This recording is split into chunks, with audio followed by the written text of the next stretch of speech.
BJP শাসিত প্রত্যেক রাজ্যে বাংলা ভাষী মানুষদের, যারা বাংলায় কথা বলছে, তাদের উপর অত্যাচার করছে বা বাংলাদেশে তকমা দিচ্ছে। এটা নিয়ে কি বলবেন?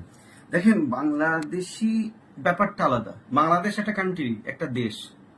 পশ্চিমবাংলা আর পূর্ব বাংলা, আমরা পশ্চিমবাংলায় আছি।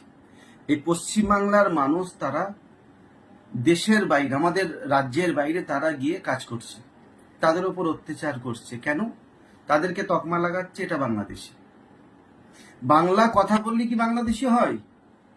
বাংলা কথা বললে কি তারা বাংলাদেশি? ঢাকার মানুষ, যশোরের মানুষ, পাবনার মানুষ, কুষ্টিয়ার মানুষ? না।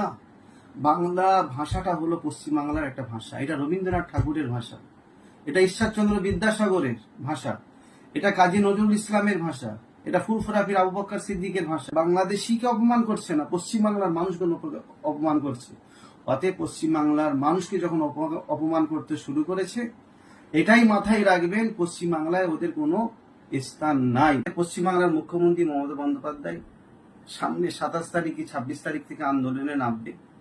আমরা আছি ওনার পাশে, বাংলার মানুষ ওনার পাশে আছে।